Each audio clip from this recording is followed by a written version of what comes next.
नमस्कार, मैं रवीश कुमार। 7 अगस्त 1941 को रविंद्रनाथ टैगोर का निधन हुआ था। इन 80 सालों में टैगोर का रचना संसार फैला ही है। उन रचनाओं में जिस संसार की कल्पना की गई है वो शायद नजर ना आता हो। 120 साल पहले 5 अगस्त के ही दिन लिखी उनकी रचना टैगोर के पाठक संसार में घूमने लगी, जिससे पता चलता है कि उनकी प्रासंगिकता कितनी है।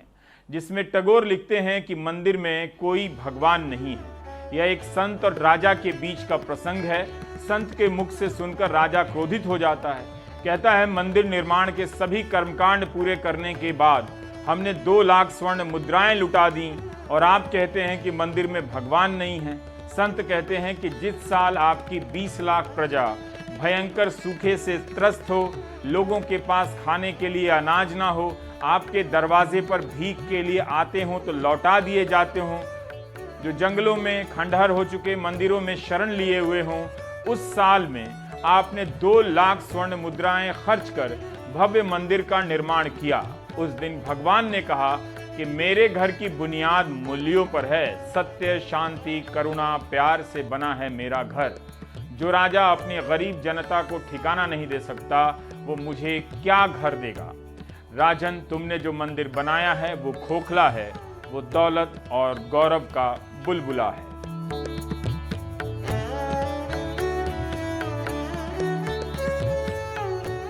भारत के विद्वत संसार में ऐसे अनेक प्रसंग मिल जाएंगे जो वैभव और गौरव की व्यर्थता को बताते रहते हैं। टैगोर से पहले के भी और टैगोर से बाद के भी। बंगाल में ही राष्ट्रवाद, संस्कृति और धर्म की व्याख्या के कई छोर मिलेंगे। विवेकानंद हों या बंकिम चंद्र हों या फिर खुद रविंद्रनाथ टैगोर, और भी कई विचारक हैं। वहां के रचनाकारों ने राष्ट्र को अनेक रूपों में परिभाषित किया है, देखा है, उसकी बुराइयां देखी हैं, दिखाई हैं, उसकी खूबियां देखी हैं और उन खूबियों के लिए जान दिया है। सांस्कृतिक क्षेत्र में टैगोर की मौजूदगी जिस तरह से है, राष्ट्रवाद के क्षेत्र में क्या उनके विचारों का प्रभाव वैसा ही है? वैसा प्रभाव क्यों नहीं बन पाया? हम रोज राष्ट्रवाद के बेतुकेपन को देखते हैं और रोज इसे और मजबूत होते हुए देखते हैं। पूर्वी लद्दाख में जब चीन के भारतीय सीमा में घुसपैठ की खबर आई, तब एक जन आक्रोश पैदा हो गया या पैदा किया गया। टिकटॉक जैसे ऐप बैन कर दिए गए। चीन की कंपनी को बंद कर चीन को सबक सिखाने का जश्न मनाया गया। फिर कहा गया कि चीन ने भारतीय सीमा में प्रवेश ही नहीं किया है। तब समझ नहीं आया कि टिकटॉक क्यों बैन किया। फिर खबर आई कि इंडियन प्रीमियर लीग IPL का आयोजन होगा और उसका स्पॉन्सर चीन की कंपनी वीवो करेगी।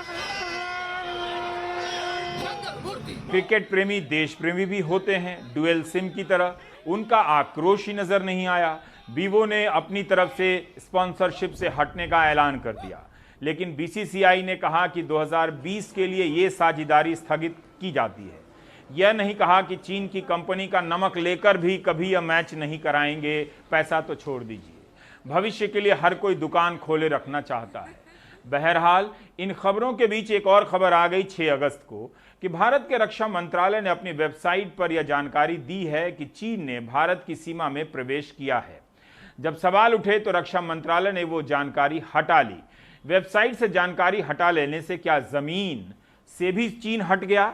रक्षा मंत्रालय ने अपने मासिक रिपोर्ट में लिखा है कि 5 मई के बाद से चीनी आक्रामकता में तेजी आई है। चीन ने 17-18 मई के बीच कुरांग नाला, गोगरा और पैनगोंग के उत्तरी किनारे का अतिक्रमण किया है। एक्सप्रेस की रिपोर्ट के अनुसार रक्षा मंत्रालय ने नहीं बताया कि किस कारण से वेबसाइट से यह जानकारी हटाई गई। यह एक नए किस्म का डिलीट नेशनलिज्म है।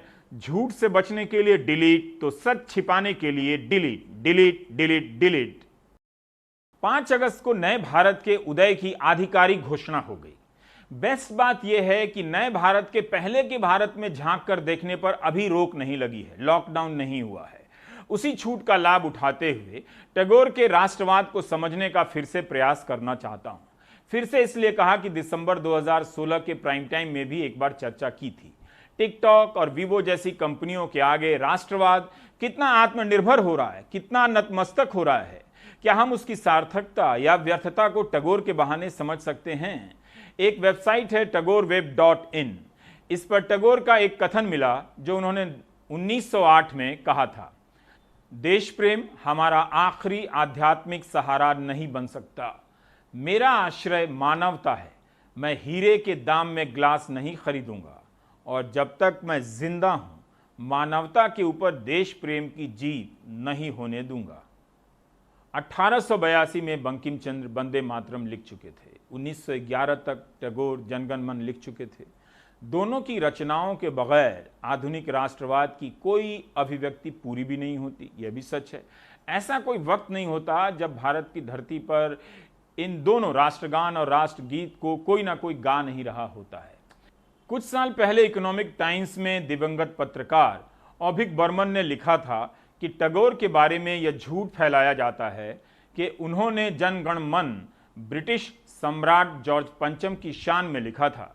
रविंद्रनाथ टैगोर ने एक पत्र में लिखा था कि मैं कभी किसी जॉर्ज 5, 6 या किसी अन्य जॉर्ज के लिए गीत नहीं लिख सकता। टैगोर को लगता था कि राष्ट्रवाद के नाम पर आवाज दबाई जाएगी, रचनात्मकता पर पहरा लगेगा कि आप ये सीन नहीं दिखा सकते, ये कविता नहीं सुना सकते।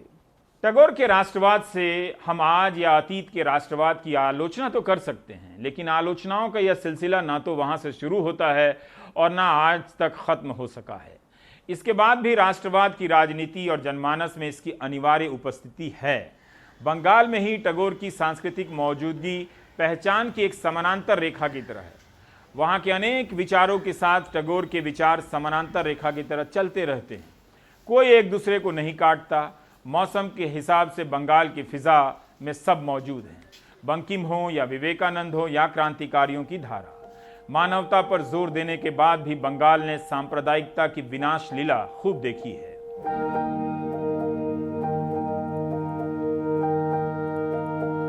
टैगोर सिर्फ आकृति या रेखा चित्र नहीं है कि कोई उनकी तरह का हुलिया बनाकर बंगाल में घूमने लगेगा। बंगाल के स्कूलों में और दुर्गा पूजा के नाटकों में फैंसी ड्रेस वाले टैगोर से लेकर बोस तक बनकर घूमते रहते हैं, बच्चे भी बड़े भी। इन दिनों व्हाट्सएप यूनिवर्सिटी में चर्चा आम है कि कोई टैगोर बनने के लिए केश और दाढ़ी बढ़ा रहा है। इसकी जगह ये लोग टैगोर की किसी रचना पर चर्चा कर लेते तो व्हाट्सएप यूनिवर्सिटी सार्थक हो जाती। टैगोर का साहित्यिक संसार काफी बड़ा है। उन्होंने कहा था कि वे ब्रिटेन के बारे में अपनी राय उसके विशाल साहित्य भंडार के आधार पर बनाते हैं। युद्ध को आप चाहे जिस तरह से भी लिखें, उसका मतलब हत्या, लूटपाट, आगजनी और बलात्कार ही होता है। 55 साल की उम्र में टैगोर 1916 और 1917 के साल जापान और अमेरिका जाकर राष्ट्रवाद पर लेक्चर देने लगते हैं। कहते हैं कि जब मुल्क से प्यार का मतलब भक्ति या पवित्र कार्य में बदल जाए तब विनाश निश्चित है। मैं देश को बचाने के लिए तैयार हूं, लेकिन मैं किसकी पूजा करूंगा, ये मेरा अधिकार है जो देश से भी कहीं ज्यादा बड़ा है। ये टैगोर के शब्द हैं।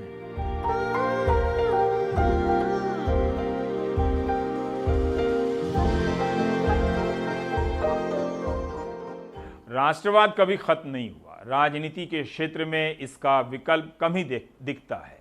हर राजनीतिक दल अपनी तरह का राष्ट्रवाद गढ़ते हैं। जो नहीं गढ़ पाते हैं उसे भी याद दिलाया जाता है कि आप क्यों नहीं गढ़ लेते हैं। लोगों को पता है कि इसके नाम पर नेता ठग रहा है, मगर यह वो वादा है या वो वाद है कि इसके सामने ठगे जाने में ही जनता आनंदित होती है, वरना इसका प्रभाव परमाणु बम गिराकर 1,40,000 लोगों को मार देने या इसके नाम पर 60 लाख यहूदियों को मार देने के बाद खत्म हो जाता। आज भी इसके नाम पर दूसरे तरीके की हत्याएं हो रही हैं। करोड़ों लोगों को गरीब बनाकर चंद लोगों की जेब भारी की जा रही है। बस आज का राष्ट्रवाद अंतिम समय तक जिंदा रहने की मोहलत देता है। टैगोर ने लिखा है कि मैं किसी एक राष्ट्र के खिलाफ नहीं हूं, सभी राष्ट्रों के एक सामान्य विचार के खिलाफ हूं। आखिर यह राष्ट्र क्या है? राष्ट्र के संगठन के पीछे हमारी तमाम नैतिक शक्तियां लग जाती हैं। बलिदान उस नैतिक शक्ति का सबसे बड़ा प्रतीक है।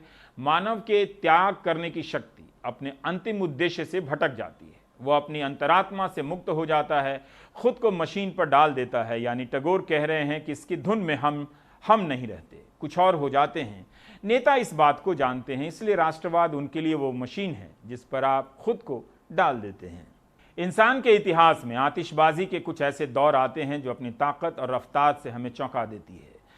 ये न केवल हमारे घर में रखे छोटे छोटे दियों का मजाक उड़ाते हैं, बल्कि सृष्टि की शुरुआत का भी मजाक उड़ाते हैं। लेकिन इस तड़क भड़क और दिखावों से घर के दियों को बुझने मत दीजिए। हमें इस तिरस्कार को धीरज के साथ सहना होगा कि इस आतिशबाजी में आकर्षण तो है, लेकिन यह टिकाऊ नहीं है, क्योंकि इसकी शक्ति इसकी आग तक ही है, इसके बुझते ही वो समाप्त हो जाती है। टैगोर का वैकल्पिक राष्ट्र क्या था फिर? यह सिर्फ राष्ट्रवाद की आलोचना ही थी। 1905 से 1912 तक के चले स्वदेशी आंदोलन के बीच उन्हें ऐसा क्यों लगा और क्या लगा कि वे राष्ट्रवाद के खिलाफ लिखने लगे? क्या आप आज के या किसी भी समय में जनता के बीच राज्य की अनिवार्यता को खत्म कर सकते हैं? और अगर नहीं तो राज्य के रहते राष्ट्रवाद की अनिवार्यता को क्या खत्म कर सकते हैं? राष्ट्रवाद के भीतर संशोधन की गुंजाइशें इतनी कम क्यों हैं? उसकी जो प्रकृति है वही उभर उभर कर हर बार सामने क्यों आती रहती है? ऐसा कभी दूसरा कहाँ है दुनिया में जिसकी कल्पना में एक यूनिवर्सिटी थी, मगर जब यूनिवर्सिटियां दीवारों में कैद हो रही थीं, टैगोर खुलेपन का प्रयोग कर रहे थे। टैगोर की कल्पना की यूनिवर्सिटी आज भी है। भारत में ही दूसरी यूनिवर्सिटी ना बन सकी ये और बात है। अब तो विश्व भारती भी उन्हीं संकटों का शिकार है जिन संकटों का खतरा दूसरी यूनिवर्सिटी के सर मंडरा रहा है। टैगोर राजनीतिक स्वतंत्रता की जगह नैतिक और आध्यात्मिक स्वतंत्रता को बड़ा मानते हैं।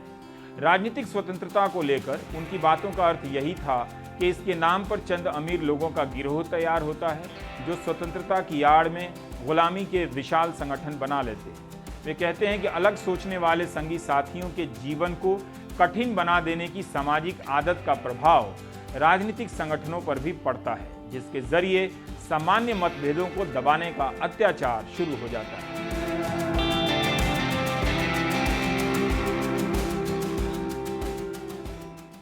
नेशनल बुक ट्रस्ट ने टैगोर के राष्ट्रवाद का हिंदी अनुवाद छापा है, जिसे सौमित्र मोहन ने किया है। 40 रुपए की है, आप पढ़ सकते हैं। और अंग्रेजी बांग्ला में तो खूब सारे हैं।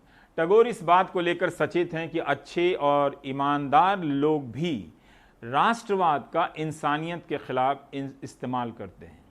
वे अपनी आलोचना में ईमानदार और अच्छे लोगों की इस सीमा को क्यों रेखांकित कर रहे हैं और लिख रहे हैं कि ईमानदार लोग भी अपने विकास के लिए दूसरों के मानव अधिकारों को छीन सकते हैं और वंचितों को दोष देते हुए कह सकते हैं कि इससे बेहतर व्यवहार के वे अधिकारी नहीं हैं। जो लोग अपने स्वभाव से ठीक होते हैं वे भी अपने काम और विचार से दुनिया को उसके रेगिस्तानों के लिए तैयार करने में मदद कर रहे हैं। उनका जोर इस बात पर था कि भारत का भविष्य नैतिक आदर्शों से समृद्ध होगा, लेकिन उसके नाम पर ही इतनी ठगी है उस नैतिकता और आदर्शों के नाम पर कि उसका हश्र हम रोज देखते हैं। ऐसी कोई संस्था नजर नहीं आती जो अपने कर्तव्यों की या नैतिकताओं पर खरी उतरती हो, चाहे कोर्ट हो, चाहे मीडिया हो, चाहे पुलिस हो, जो कि कभी नहीं थी। टैगोर कहते हैं कि यह सोचना ही गलत है कि मानव की महानता का एक ही रास्ता है जिसे दुष्टता के साथ बनाया गया हो, यानी राष्ट्रवाद। टैगोर की राष्ट्रवाद की उनकी समझ, उनके संसार पर हमसे बात करने के लिए प्रोफेसर राधा चक्रवर्ती जुड़ रही हैं। प्रोफेसर चक्रवर्ती अंबेडकर यूनिवर्सिटी में पढ़ाती हैं, लेखक हैं, क्रिटिक हैं, अनुवादक हैं। टैगोर पर कई साल से काम कर रही हैं, उन पर किताबें लिखी हैं उन्होंने, उनके उपन्यासों का अंग्रेजी में भी अनुवाद किया है। प्रोफेसर चक्रवर्ती, मेरा पहला सवाल आपसे यही है कि राष्ट्रवाद, नेशनलिज्म के बारे में टैगोर क्या शुरू से ही ऐसा सोच रहे हैं अपनी राइटिंग में, लेकिन वो आगे जाकर जनगण मन भी लिखते हैं जो बाद में मौजूदा राष्ट्रवाद का सबसे बड़ा प्रतीक है। कितना पवित्र प्रतीक है वो? रविंद्रनाथ टैगोर की सोच राष्ट्रवाद के बारे में बदलती गई समय के साथ। शुरू में जैसे बंग भंग के टाइम, जैसे 1905 से 1908 साल के समय, शुरू में तो उन्होंने ये स्वदेशी आंदोलन में काफ़ी प्रमुख भूमिका निभाई और देशभक्ति के उनके जो गाने थे वो भी लोगों ने अपना लिए बड़ी तरीके से। लेकिन धीरे धीरे उनको ऐसे लगने लगा कि स्वदेशी आंदोलन में कुछ ऐसे लक्षण दिख रहे हैं जो हिंसा के पक्षपाती हैं, या जिसमें जैसे कम्युनलिज्म, सांप्रदायिकता के लक्षण हैं। तो इस वजह से वे अपने आप को थोड़ा सा उन्होंने वो दूर हट गए उस आंदोलन से, और फिर डायरेक्ट पार्टिसिपेशन की जगह उन्होंने अपने लेख के माध्यम से, अपनी रचनाओं के माध्यम से, भाषणों के माध्यम से अपने राजनीतिक विचारों को लोगों के सामने वो रखने लगे। तो इस तरह से अगर हम देखें तो धीरे धीरे उनकी चिंता भी बदलती गई, और वो मानने लगे कि हालांकि वो खिलाफ थे, साम्राज्यवाद के खिलाफ थे, उपनिवेशिकता के खिलाफ थे, लेकिन वो धीरे धीरे उनको ये सूझने लगा कि राष्ट्रवाद से भी बड़ा कुछ आदर्श हो सकता है, जैसे कि मानववाद, ह्यूमनिज्म। और इस सोच को लेके वो आगे बढ़ते गए। और जब उन्होंने ये राष्ट्रीय गान लिखा, वो तो हमारा राष्ट्रीय गान नहीं था। जनगण मन तो बाद में, स्वाधीनता के बाद राष्ट्रीय गान के रूप में अपनाया गया।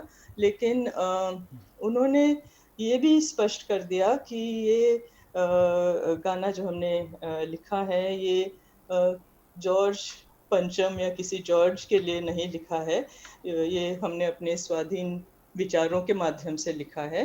तो ये हम देख सकते हैं कि परिस्थिति जैसे बदलती है तो उनकी रचनाओं को लोग किस तरह से अपनाते हैं, किस तरह से उनकी व्याख्या करते हैं, वो भी बदलता जी। गया है। तो ये हमें ध्यान कि उनके विचारों में भी फर्क आता गया, और जिस तरह से लोग उनके विचारों को अपनाते हैं, उनको समझते हैं, और उनका जैसे विनियोग होता है, वो भी बदलता गया है समय के साथ।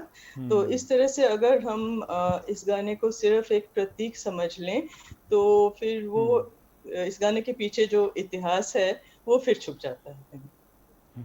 मैं एक और चीज़ जानना चाहता हूं कि क्या वो किसी तरह का, इनके अंडरलाइन फीचर्स क्या हैं, इनकी रेखा चित्र क्या है, इनके आलोचना के, क्रिटिसिज्म के, और क्या वो कोई ऑल्टरनेटिव देने का प्रयास कर रहे हैं नेशनलिज्म का, कि राष्ट्रवाद का कोई विकल्प है?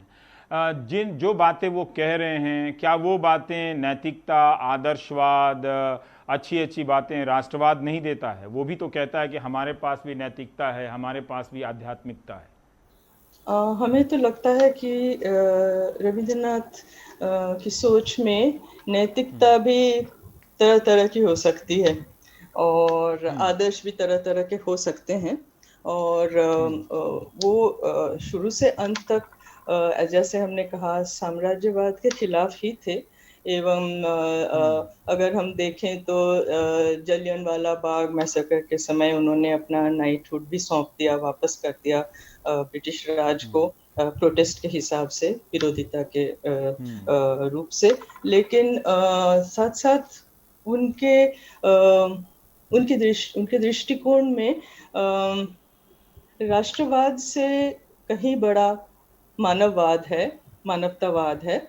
और इसको लेके अगर हम देखें तो उनकी सोच में कभी कभी राष्ट्रवाद हमें स्वार्थी बना देता है।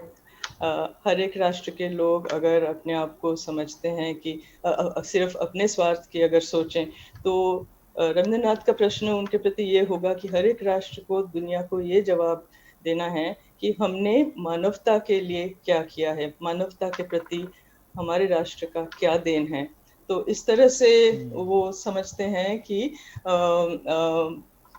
राष्ट्रों में सिर्फ पारस्परिक संघर्ष नहीं, बल्कि पारस्परिक कोऑपरेशन भी होना चाहिए, और सहानुभूति भी होना चाहिए, क्योंकि सबसे पहले हम लोग इंसान हैं, उसके बाद हम किसी राष्ट्र या जाति या किसी और आइडेंटिटी के साथ जुड़े हैं। तो ये उनका एक बहुत बड़ा विचार है जो हमें दोबारा सोचना चाहिए आज के सिचुएशन में, आज के खासकर जिस आज की सिचुएशन की बात आप कर रही हैं वो कोविड उसका सबसे बड़ा उदाहरण है हाँ जी, कि हर दिन हमें मरीजों बिल्कुल। के वायरल वीडियो मिलते हैं कि उन तक कोई पहुंचा नहीं है और बहुत ही ख़राब स्थिति में उनकी मौत हो गई हाँ, और कोई देखने वाला नहीं है। तो एक तरह से लगता है कि इंसानियत कितना टूट चुकी है इंसानियत। बिल्कुल। मैं ये जानना चाह रहा था कि टैगोर के पूरे टाइम में वो राष्ट्रीय आंदोलन के उभार का भी बहुत मजबूत टाइम है। और सिर्फ बंगाल में ही देखें तो राष्ट्रवाद की कितनी धाराएं हैं। सुभाष चंद्र बोस का अपना नैरेटिव है, बंकिम चंद्र का नैरेटिव भी साथ साथ बड़ा ही होता चला जा रहा है, और दूसरे कई क्रांतिकारी, कई बड़े टावरिंग कद्दावर नेता हैं। तो क्या ये सब आपस में टकरा रहे हैं, या टैगोर की जो बातें हैं नेशनलिज्म को लेकर वो उनके समय में ही हाशिए पर चली गई थी, मार्जिनलाइज हो गई थी, या कोई ऐसा भी है जो उनकी बातों को लेकर दूसरा बड़ा नाम भी बंगाल में उभरता है जो टैगोर की तरफ बात करता है? बंगाल में तो बहुत सारे वर्शंस हैं नेशनलिज्म के, जैसे आपने सही कहा है। बंकिम चंद्र तो बहुत बड़े उदाहरण हैं, और फिर सुभाष चंद्र बोस का नाम लिया आपने, विवेकानंद का नाम लिया। हर एक का अलग अलग दृष्टिकोण था नेशनलिज्म के बारे में, राष्ट्रवाद के बारे में। और ये सारी धाराएं चलती गई साथ साथ, और इनकी टकराव तो होती थी। और रविंद्रनाथ के लेखों में हम ये देखते हैं कि कहीं कहीं उनकी आलोचना भी इनडायरेक्टली आ जाता है। जैसे उनके उपन्यासों में, गोरा उपन्यास अगर हम देखें तो उसमें जो आइडिया आता है, उसमें जो सेंट्रल आइडिया है कि असली भारतीय बनने के लिए हमें अपना जात, अपना धर्म, अपना सब कुछ खोना पड़ता है। जब हम इंसानों के साथ अपने आप की एकता समझ सकते हैं, तभी हम असली भारतीय बन सकते हैं। इस तरह का जो आइडिया है, इसमें दूसरे दूसरी धाराओं के राष्ट्रवादी विचारों का कहीं आलोचना तो जरूर है, और ये बहुत महत्वपूर्ण उपन्यास है। या घरे बायरे, होम एंड द वर्ल्ड जो नॉवेल है, वहाँ भी अलग अलग तरीकों के राष्ट्रवादों का टक्कर दिखाया गया है चरित्रों के माध्यम से। तो इस तरह से रविंद्रनाथ ने अपनी रचनात्मक ढंग से इन अलग अलग धाराओं की आलोचना की है, उनका कंपैरिजन किया है, और साथ साथ अपना दृष्टिकोण भी चरित्रों के माध्यम से सामने रखा है। और उनका जो लेगेसी है, जो चलता आया है, वो तो हम देख ही रहे हैं कि स्वाधीनता के बाद उन्हीं की रचना को अपनाया गया है राष्ट्रीय गान के रूप से, और बहुत उनको माना भी जाता है। लेकिन आजकल कुछ ऐसे आजकल का माहौल ऐसा है कि लोग रविंद्रनाथ की रचनाओं को ज़्यादा गहराई से पढ़ते नहीं हैं और उनके बारे में सोचते नहीं हैं। कुछ कविताएं हैं, कुछ मशहूर कहानियां हैं, उनको पढ़ के लोग जो समझते हैं उसी तरह से वो रविंद्रनाथ को अपना लेते हैं। तो ज़रूरी है कि आज हमें रविंद्रनाथ के लेखों पर ध्यान देना चाहिए, और हम तो समझते हैं कि नई पीढ़ी के जो लोग हैं, बच्चे हैं, जो शिक्षार्थी हैं, उनके लिए पाठ्यक्रम में भी रविंद्रनाथ के लेखों को ज़्यादा प्रमुखता देनी चाहिए, ताकि हमारे में भी वो सोच नई तरह से जागे कि हमारी परिस्थिति में, हमारे कॉन्टेक्स्ट में उनका क्या महत्व है। जी, एक जो बंगाल जाने पर अक्सर दिखता है कि सांस्कृतिक स्पेस में रविंद्रनाथ टैगोर हर जगह हैं, उनके बिना कोई कल्चरल स्पेस नहीं है। पर ऐसा क्यों हुआ कि या मुझे ही लगता है कि लोगों ने उनके पॉलिटिकल और नेशनलिस्टिक जो क्रिटिसिज्म था, राष्ट्रवाद की जो आलोचना थी या राजनीतिक बातें थी, वो उनको लोगों ने सुविधा से छोड़ दिया और उनके कविताओं, गीतों और उपन्यासों को गले लगा लिया। ये इस तरह से अगर हम राजनीति और संस्कृति को अलग करें, तो ये इसमें रविंद्रनाथ की जो पूरी प्रतिभा है वो कहीं छिप जाती है, हमें नजर नहीं आती है, क्योंकि वो तो सांस्कृतिक माध्यम से ही उन्होंने अपने राजनीतिक विचारों को प्रकट किया। तो हमें भी यही सोच के मतलब चलना चाहिए कि अगर संस्कृति और राजनीति को हम अलग करें तो फिर संस्कृति को हम किस तरह से अलग करें कि हम कहें कि जब वो कविता में, उपन्यास में, कहानियों में अपने राजनीतिक विचारों को पेश कर रहे हैं और लोग अगर उन्हें पढ़ रहे हैं, उनके बारे में सोच रहे हैं, तो कहीं ना कहीं उनका प्रभाव तो है लोगों पर। और ये संस्कृति को बंगाल में बहुत महत्व दिया जाता है।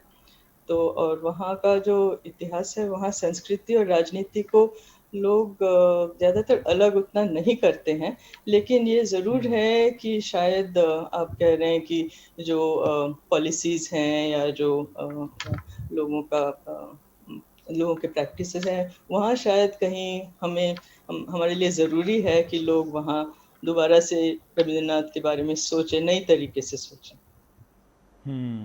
मैं थोड़ा जानना चाहता हूं, चूंकि ये आपका विषय भी है, पूरा जीवन आपने लगाया है प्रोफेसर चक्रवर्ती को समझने में। जैसे भाषण तो है, आपने उपन्यास का भी जिक्र किया, उन्होंने अपनी कविताओं में इन सब चीज़ों को क्रिटिक किया है क्या, इनकी आलोचनाएं की हैं? कविताओं में तो कविता का तो बहुत वैरायटी है उनका।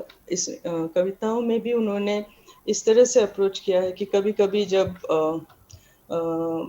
वो सांप्रदायिकता देखते थे अपने आसपास, तो कविता में कोई ऐतिहासिक परिस्थिति लेके कविता लिखते थे और इतिहास के माध्यम से अपनी आलोचना प्रकट करते थे सांप्रदायिकता के खिलाफ।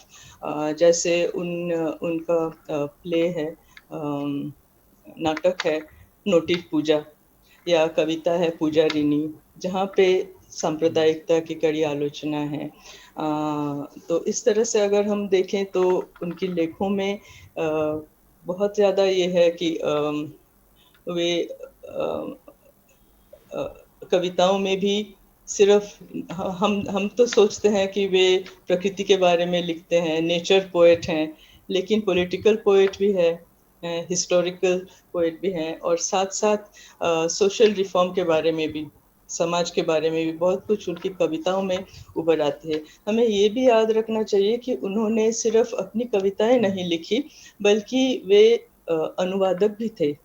उन्होंने कबीर, गुरु नानक, तुकाराम, इनकी कविताओं का अनुवाद भी किया और काफी प्रभावित हुए थे इनके विचारों से।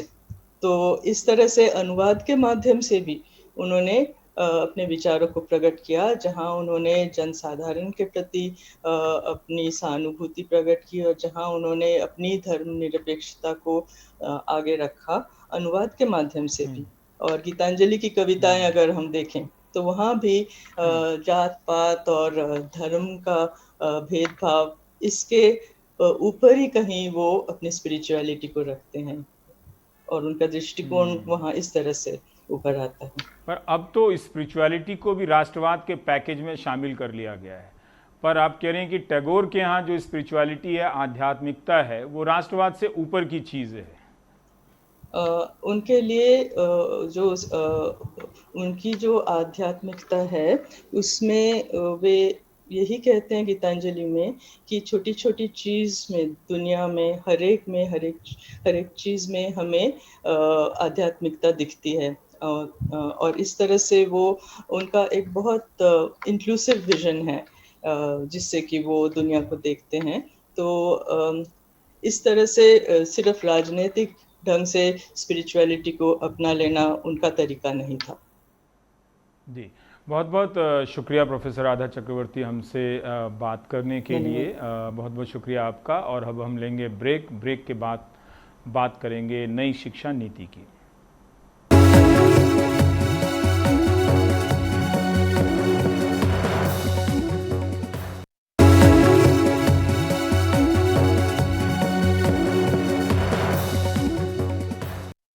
भाषण हमारी राज्य व्यवस्था और राजनीति का अभिन्न अंग है।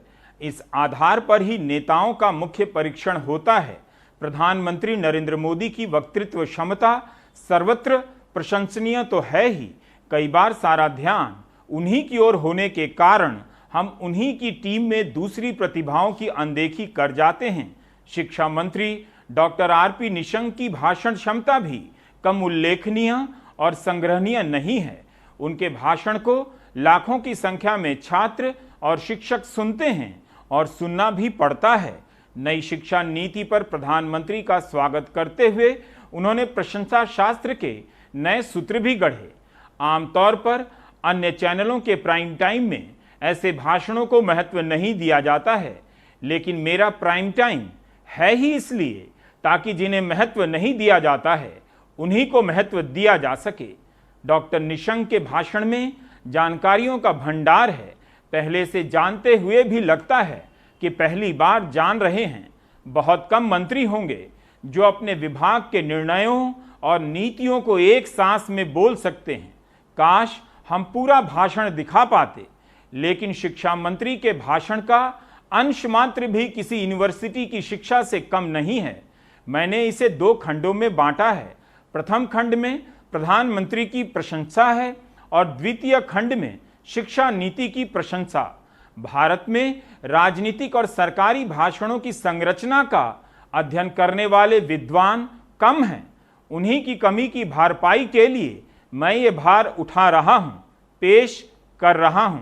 मैं ये समझता हूं कि जो आपके नए भारत के निर्माण का प्रधानमंत्री जी संकल्प रहे हैं, ऐसा भारत जो स्वच्छ भारत हो, स्वस्थ भारत हो, समृद्ध भारत हो, सशक्त भारत हो, श्रेष्ठ भारत हो, आत्मनिर्भर भारत हो और एक भारत हो, और जिसका रास्ता आपने प्रधानमंत्री जी का हमको दिया है कि make in India, digital India, skill India, startup और स्टैंड अप, इस रास्ते से भी हो करके आपने जो एक और मंत्र सूत्र दिया कि सबका साथ, सबका विकास और सबका विश्वास लेकर के इन उन नीति पर, वो आपके विजन पर प्रधानमंत्री जी ये जो नई शिक्षा नीति आई है वो यूनेस्को के उस लक्ष्य को, जो सतत विकास के लक्ष्यों को प्राप्त करने का उसका लक्ष्य है, उसको भी केंद्रित करती है, उसको भी, उस लक्ष्य को भी प्राप्त करने की इसमें क्षमता है। प्रधानमंत्री जी आपने हमेशा कहा है कि ये 21वीं सदी ज्ञान की सदी है, और जो प्रधानमंत्री जी आपके नेतृत्व में मैं समझ सकता हूं कि कितनी बार एक एक शब्द इस नई शिक्षा नीति का आपसे होकर के गुजरा है। बार बार आपका मार्गदर्शन जो हमको मिला है, और मैं समझ सकता हूं कितनी संवेदनशीलता से प्रधानमंत्री जी आप कितने चिंतित थे इस नई शिक्षा नीति को लाने के लिए। 1 बार नहीं, 2 बार नहीं, 3 बार नहीं, 4 बार सहित बार आपने हमारा मार्गदर्शन किया।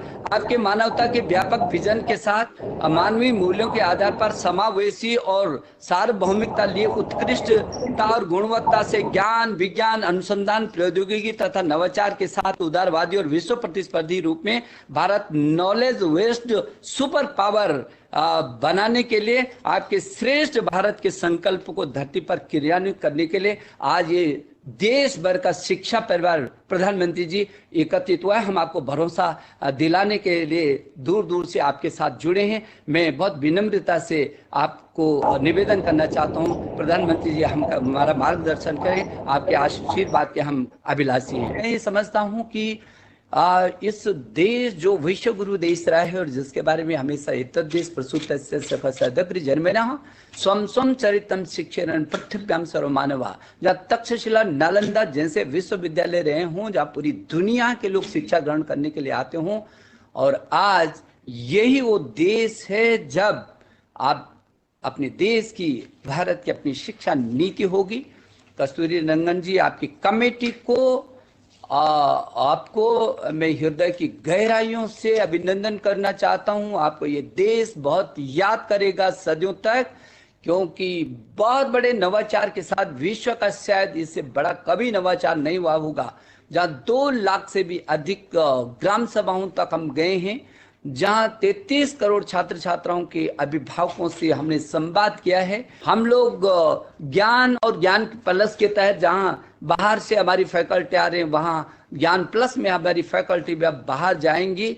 और इतना ही नहीं तो NRF जो नेशनल रिसर्च फाउंडेशन के तहत जो आगे शोध और अनुसंधान के क्षेत्र में हमने पूरी दुनिया के शिखर पर पहुंचना है, ऐसे हम लोग लगातार जो हम लोग कर रहे हैं और जो इस शिक्षा नीति के साथ तेजी से भगाने का हमारा जो मैदान हमको मिला हुआ है, मैं सोचता हूं कि आसियान देशों के 1000 से भी अधिक शोध छात्र आज हमारे IITs में शोध और अनुसंधान के लिए आए हैं, और स्टडी इन इंडिया और स्टे इन इंडिया का जो हमने अभियान लिया है, क्योंकि हमारी ये संस्थाएं सबल हैं, सशक्त हैं, और अब ये नई शिक्षा नीति में जिस तरीके से व्यापक सुधार हुए हैं उसमें अब हमारे बच्चे जो लगभग 7.5 से 8 लाख बच्चे विदेशों में शिक्षा ग्रहण करने के लिए जाते हैं, हम सामर्थ्य के साथ, भरोसे के साथ उनको रोक पाने में सफल होंगे। ये पूरी दुनिया में जहां सबसे बड़ा व्यभिचार की शिक्षा नीति है, वहीं मैं ये समझता हूं कि ये दुनिया की सदी की सबसे सुंदरतम शिक्षा नीति है, क्योंकि ये मूल्यपरक शिक्षा अपने जीवन मूल्यों पर खड़े होकर के ज्ञान, विज्ञान, अनुसंधान, प्रौद्योगिकी और नवाचार के क्षेत्र में पूरे विश्व के शिखर तक पहुंचती है।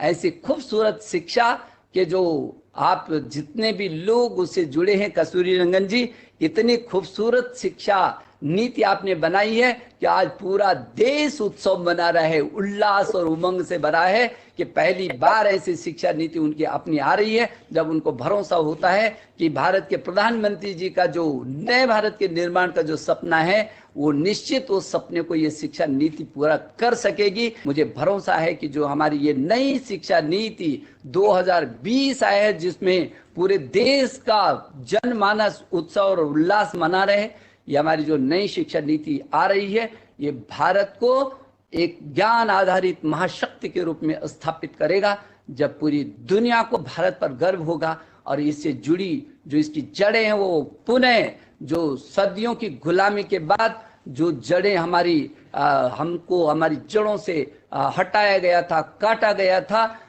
वो जड़ें सिंचित होंगी, और जो हमारा ध्येय है, जो हमारे वेद, पुराण, उपनिषद, योग, आयुर्वेद सहित वैज्ञानिक विधाओं से जुड़े हमारा समृद्ध इतिहास है, वो वैश्विक प्रभाव में बदलाव लाने के लिए ये NEP एक आधारशिला का काम करेगी, जो गुणवत्ता के साथ व्यापक रूप में उत्कृष्टता को लेकर के ज्ञान, विज्ञान, अनुसंधान और नवाचार और प्रौद्योगिकी का उपयोग करते हुए पूरी दुनिया के शिखर तक पहुंचाएगी।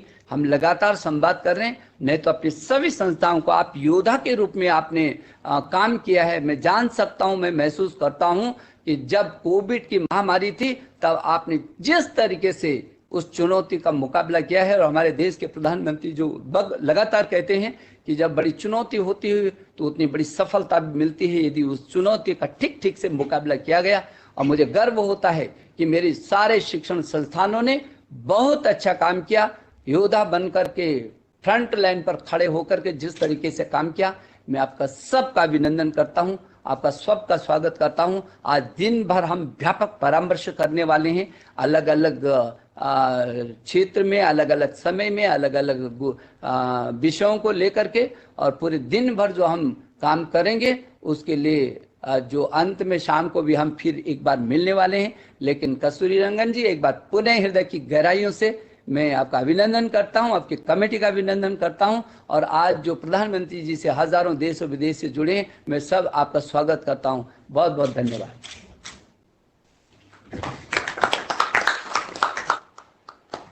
आप देख रहे थे प्राइम टाइम। नमस्कार।